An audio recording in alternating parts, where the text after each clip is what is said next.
tanggal 3 Agustus tahun 2022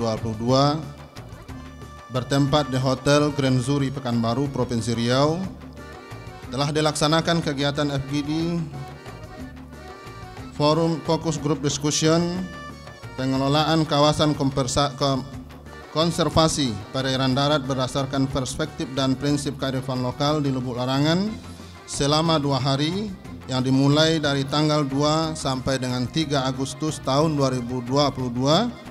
Selanjutnya, hasil dari kegiatan tersebut telah disepakati secara bersama dengan poin-poin sebagaimana berikut.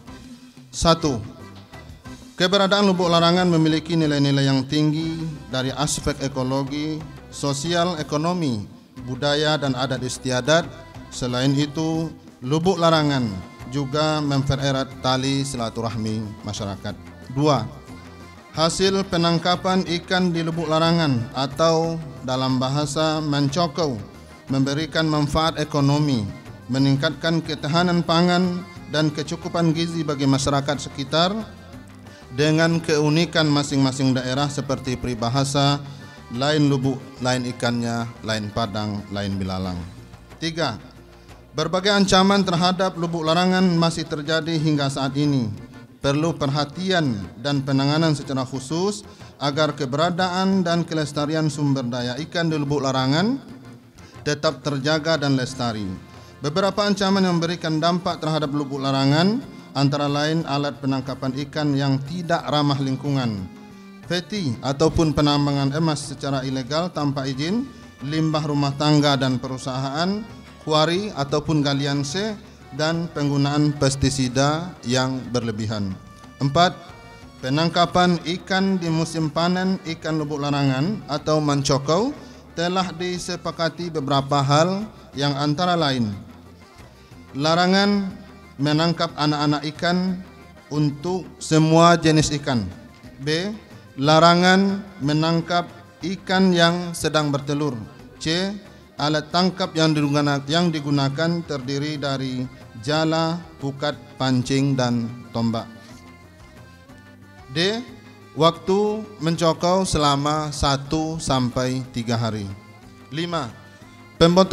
Pembentukan zona inti sebagai bentuk pengelolaan Lubuk Larangan telah disepakati meliputi: A. Zona inti dapat dibuat di dalam kawasan Lubuk Larangan maupun di luar kawasan Lubuk Larangan. B. Luasan kawasan zona inti tergantung dari kesepakatan bersama masing-masing daerah atau desa sesuai dengan kondisi sungai, danau, dan perairan darat lainnya. C. Kawasan zona inti ditandai dengan pancang, tali, pelampung, dan arus dangkal. D. Zona inti di luar kawasan Lubuk Larangan ditentukan dengan batas desa, dusun, wilayah, dan sungai. E. Penetapan zona inti dihasilkan berdasarkan musyawarah tali bapilin tigo tungku sajerangan. F. Kriteria penentuan zona inti berdasarkan sebagai tempat ruaya ataupun migrasi ikan, tempat berkembang biak atau memijah ikan, dan tempat berlindung ikan dari ancaman. G. Tujuan pembentukan zona inti adalah untuk melindungi habitat ikan dan sebagai bank ikan. H. Zona inti Lubuk Larangan ditandai dengan plang, spanduk, bendera, tali berwarna, dan tanaman pinggiran khusus. 6. Pengelolaan di luar kawasan Lubuk Larangan disepakati juga sebagaimana berikut bahwa: A. Pengambilan ikan hanya untuk memenuhi kebutuhan rumah tangga. B. Penangkapan hanya untuk kelompok nelayan tempatan dalam skala kecil. 7. Pengaturan alat tangkap di luar kawasan Lubuk Larangan telah disepakati sebagaimana berikut. A. Setiap desa memiliki kesepakatan bersama untuk pengaturan penggunaan alat tangkap seperti jalo, jayeng, luka ataupun ubuh, kayih ataupun kacih, tangguh, sindih, panah, tumpang, dan jantang. B. Alat penangkapan ikan tidak diperbolehkan atau yang tidak ramah lingkungan seperti Manubo, Decis, Laknat, Putas, Sentrum, dan yang sejenisnya. 8.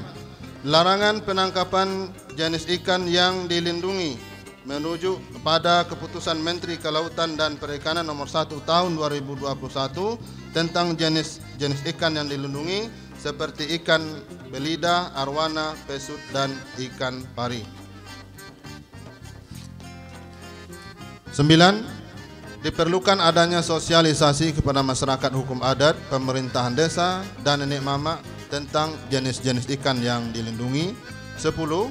Pemerintah desa dan pemangku adat sepakat membuat suatu keputusan, baik itu peraturan desa maupun peraturan adat, sepanjang tidak bertentangan dengan hukum dan adat dan hukum pemerintahan. 11. Kepala desa dan kerapatan adat tidak mengeluarkan rekomendasi bagi kegiatan yang bersifat eksploitasi dan merusak lingkungan. 12. Rekomendasi ini disusun agar pemerintah daerah Kabupaten Kampar mengeluarkan regulasi terkait pengelolaan lubuk larangan yang berkelanjutan di Kabupaten Kampar. Pekanbaru, 3 Agustus tahun 2022, pemerintahan desa dan nenek mama Kabupaten Kampar ditandatangani.